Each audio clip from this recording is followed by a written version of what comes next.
Top 1% club म्हणजे कोणती मुलं? ज्यांना 99+ मिळालेत अशी मुलं. आणि मी तुम्हाला सांगू का, हा व्हिडिओ तुम्ही बघताय ना, तुम्ही 2027, 2028 पण गंमत म्हणजे लिहिलंय 2027 पण एक्झाम 2026 मध्ये यावर्षीच डिसेंबरमध्ये आहे. तुमचं टार्गेट आहे का मला सांगा? तुम्हाला यायचं आहे का टॉप 1% क्लबमध्ये? तुम्हाला पाहिजेत का 99+ तरच हा व्हिडिओ शेवटपर्यंत बघा. मी तुम्हाला सांगू का? प्रत्येक विद्यार्थी हा टॉपर असतो. पण कोण टॉपर बनतो? जिथं डिसिप्लिन आहे, जिथं स्वयंशिस्त आहे म्हणतो, जिथं रूल्स फॉलो केले गेले पाहिजेत, जिथं आमच्या अनुभवातून आम्ही तुम्हाला जे काही सांगतोय ते फॉलो केलं पाहिजे. स्वतःच्या मनाचं केलं तर मनासारखा रिझल्ट नाही मिळत. म्हणजे क्षमता असून देखील मुलं मागालेली मी बघितलेत, लक्षात घ्या. मग तसं नको आहे. मग चला सुरुवात करूया आपण. टॉप 1% क्लबमध्ये जाताना पहिला कुठल्या विषयाचा अडथळा ठरतोय? तर हा फिजिक्स. रिझन काय की 10th स्टँडर्ड पर्यंत न्यूमेरिकल सॉल्व्ह करतच नाही आपण. 10वीला ना 5वा हीट नावाचा एक टॉपिक आहे स्टेट बोर्डला. न्यूमेरिकल मुलं करतच नाहीत. पण तोच टॉपिक मला as it is 11th standard मध्ये थर्मल प्रॉपर्टीज ऑफ मॅटर मध्ये आहे. तीच न्यूमेरिकल आहेत. कॅलोरीमीटरचे numerical same to same. Okay, same to same numerical सीईटीला आहेत. झालं नुकसान. त्याचबरोबर मी तुम्हाला सांगतो 9th स्टँडर्डला 9वीला ओहम्स लॉ आहे. आणि तिथं ना रेझिस्टिव्हिटी नावाची कन्सेप्ट आहे. त्याचं युनिट ओहम मीटर आहे. सीईटीला आलेली एमसीक्यू आहे. What is which of the following is SI unit of resistivity. म्हणजे थोडक्यात फिजिक्स कुठं चुकतोय आपण? 10वीतच अभ्यास चुकलाय. दुसरी महत्वाची गोष्ट म्हणजे आता देखील रोज फिजिक्सला वेळ दिला जात नाही. रोज जाऊ दे रे. ऑफलाईन क्लासमध्ये जेव्हा फिजिक्स होईल की नाही, तेव्हा इमिजिएटली त्याची रिव्हिजन करताय का तुम्ही? करत नसाल तर करा. पहिली गोष्ट म्हणजे करा. बरं, आता एक वेगळा मुद्दा घेऊया आपण. मी तुम्हाला सांगतो गेली 26 वर्ष मी क्लास घेतोय. माझी प्रामाणिकपणे एवढीच इच्छा असते की प्रत्येक मुलाचा रिझल्ट चांगला लागावा. मग माझे 10वीचे टॉपर काय करतात? ऑब्व्हियसली IIT JEE साठी अकॅडमी जॉईन करतात.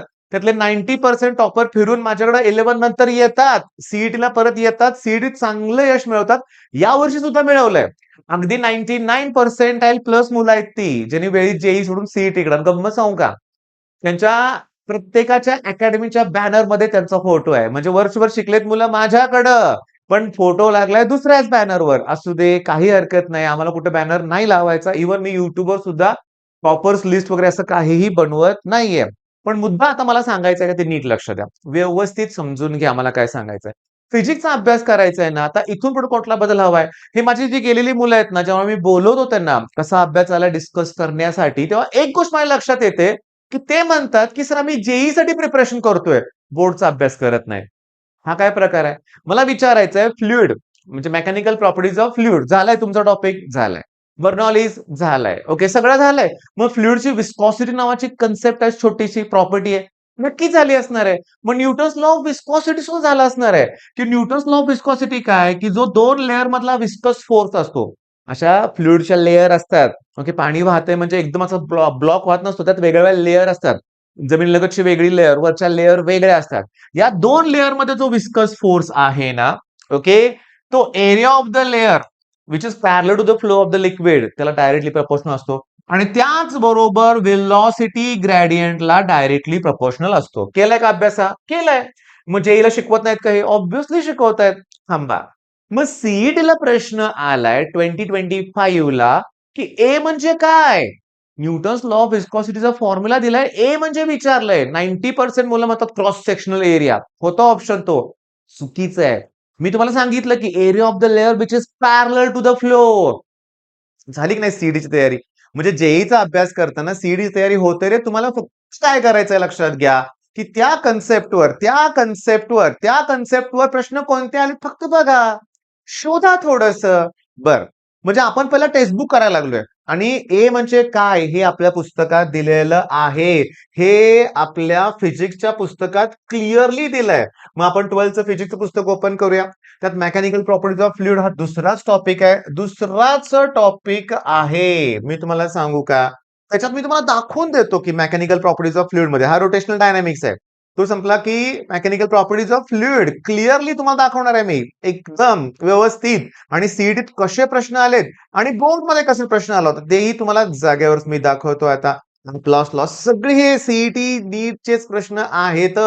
ओके, मी तुम्हाला सांगतोय, आता लक्ष द्या. आलाय क्वेश्चन. ओके. मी अजून जरा झूम करतोय. आता नीट लक्ष द्या. बघा काय दिलंय. A in this expression is not the cross-sectional area. It is the area of the layer parallel to the direction of flow. आहे की नाही? बरं, आता सगळ्यात महत्वाचं इथं बघा, हा आहे coefficient of viscosity. Next step काय त्याच्यामध्ये माहिती आहे का, की हे टर्म काढलं प्रपोर्शनल इक्वल टू घेतलं तर कॉन्स्टंट घ्यावा लागतो. ए आणि हा जो आहे कोएफिशियंट ऑफ विस्कॉसिटी, त्याला मी इटा म्हणतोय किंवा कोएफिशियंट ऑफ विस्कॉसिटी म्हणूया आपण. मग बोर्डला कसा प्रश्न आलाय, using Newton's law of viscosity derive expression for coefficient of viscosity. म्हणजे आलं का, झालं की डेरिव्हेशन, फक्त इंटूचं अपॉन केलं, इंटूचं अपॉन. मग झाली का डेफिनेशन तयार. काय डेफिनेशन आहे याची, viscous force between two layers per unit area per unit velocity gradient is known as coefficient of viscosity. पण थांबा ना, सीईटी साठी, बोर्ड साठी अजून एक प्रश्न, याचं युनिट तयार करूया. फोर्स युनिट आहे न्यूटन, फोर्स एरियाच युनिट आहे मीटर स्क्वेअर, वेलॉसिटीच युनिट आहे मीटर पर सेकंड. हे थिकनेस वर जाणार, त्याचं युनिट आहे मीटर.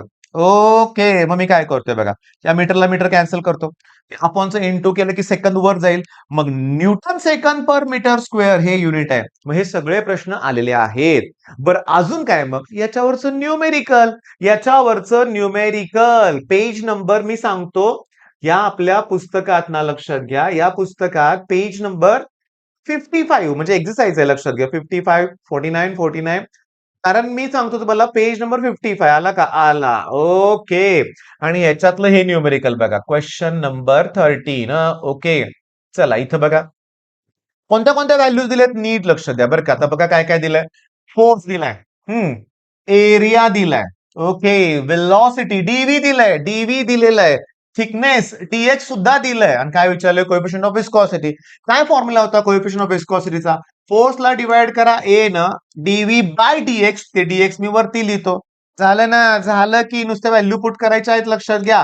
फोर्स व्हॅल्यू आहे 1 न्यूटन, थिकनेस आहे 1.5, 1.5 इंटू 10⁻³ डिवाइड बाय एरिया आहे 2 इंटू 2 नाही, एरिया आहे 10⁻², एरिया आहे 10⁻², 10⁻², आणि वेलॉसिटी आहे 2 इंटू 10⁻². आता बघा किती सोपं आहे.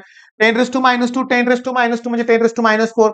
वरती गेल्यावर ते +4 होणार, 4 - 3 1 येणार, मग 10 न्याला मल्टिप्लाय कर, वरती 15 येणार, खाली 2 आहे, उत्तर 7.5 करेक्ट आहे. युनिट इम्पॉर्टंट आहे, न्यूटन सेकंड पर मीटर स्क्वेअर. मग चला आता एक काम करूया आपण, आता मी हे करतो डिलीट. ओके, आणि हे मला करायचंय डिलीट. ओके, इथं मग इकडे डिलीट ऑप्शन आहे, आणि हे पण सगळं मला इरेज करायचं आहे. मग आजपासून कसं हवंय, की फिजिक्सचा अभ्यास करताना टेक्स्टबुक पहिला करायचं. ओके, आणि मी आता तुम्हाला करायचंय काय ते सांगतो, की तुम्हाला आपलं ऍप डाउनलोड करायचंय प्ले स्टोर वरून. ऍप डाउनलोड केल्यानंतर की त्याच्यामध्ये तुम्हाला संघर्ष बॅच बघायचे. ओके, पण फिनिक्स बॅच बघा. फिनिक्स बॅचच्या कंटेंट मध्ये जावा, स्टोअर मध्ये तुम्हाला फिनिक्स बॅच दिसेल. त्या कंटेंट मध्ये गेलं की संघर्ष बॅच मध्ये रोटेशनल डायनामिक्स पूर्ण फ्री लेक्चर ठेवलं. ते झालं की फिजिक्स न्यूमेरिकल बॅच मध्ये जावा, रोटेशनल डायनामिक्स फ्री ठेवलंय. ते झालं की क्रॅश कोर्स मध्ये जावा, रोटेशनल डायनामिक्स फ्री लेक्चर ठेवलंय. बघा आणि अभ्यासाला सुरुवात करा. मग टॉप 1% जाताना एवढं फॉलो केलं पाहिजे, पण त्याचबरोबर युट्यूबवर तुम्ही स्वयं फिजिक्स हे चॅनल फॉलो करायला विसरू नका. ओके, आता मी तुम्हाला सांगतो, मी त्या मुलाची परमिशन नाही घेतली. आता विदाऊट परमिशन मी तुम्हाला दाखवतोय, लक्षात घ्या. मला सांगायचंय काय, सगळ्यात महत्वाचं काय, युट्यूबवर जे बेस्ट आहे ते फॉलो केलं पाहिजे. युट्यूबवर जे बेस्ट आहे ते फॉलो केलंच पाहिजे. माझ्याकडे जे 1% क्लब मधली मुलं आहेत ना, 1% क्लब मधली मुलं, तर या सगळ्यांनी इक्वेशन एक्स फॉलो केलं होतं. सगळ्यांनी कुणाला फॉलो केलं होतं, इक्वेशन एक्स. इक्वेशन एक्स मध्ये इतकी 400च्या आसपास मुलं जिने 99 मॅथ्स मध्ये अचीव्ह केलंय. काय प्रॉब्लेम आहे, फॉलो करायला काय इश्यू आहे. बरं थांबा थांबा, मुलांचा मुद्दा काय माहितीये का, सर मी नक्की काय काय करू. तर मी तुम्हाला सांगतो, माझी मुलं फिजिक्ससाठी आरजी सरांना पण फॉलो करतात, स्टडी चक्र सरांना पण फॉलो करतात, सागर सर इक्वेशन एक्स फॉलो करतात मॅथ्ससाठी, फिजिक्ससाठी आणखी जोशी सरांना पण फॉलो करतायत, लक्षात घ्या. मॅथ्ससाठी गणितांक सरांना पण फॉलो करतायत. पण आमची मुलं काय करतात, ज्यांचा अभ्यास परफेक्ट झालेला आहे, मी त्यांना सांगतो या सगळ्यांचे लेक्चर्स बघणं शक्य नाहीये. बरोबर आहे, आपलं ऑफलाईनला होतंय, आपली बॅच आहे, होतंय. टेस्ट सिरीज का सोडायच्या, टेस्ट इम्पॉर्टंट आहे. टॉप 1%ला येण्यासाठी जितक्या जास्त आपण टेस्ट प्रामाणिकपणे देऊ, तेवढा रिझल्ट लागणारच आहे. मी तुम्हाला सांगतो, मी ते WhatsApp बंद करून टाकलंय बरं का. पहिला मी परमिशन घेतो त्या स्टुडंटची आणि डिटेल सांगतो, त्याचे फोटो घेऊन दाखवतो. तो प्रत्येक बॅचमध्ये आहे. तो सह्याद्रीमध्ये पण आहे. ओके. आपल्या सह्याद्री ट्युटर्समध्ये पण आहे. तो स्वयं फिजिक्समध्ये पण आहे. तो इक्वेशन एक्समध्ये पण आहे आणि तो टॉपर आहे. आनंद आम्हाला सगळ्यांना आहे. मला तर खूप आनंद आहे. मला जेव्हा पालकांच्या डोळ्यातला आनंद दिसतो ना, मग मला बास बाकी काही नको लक्षात घ्या.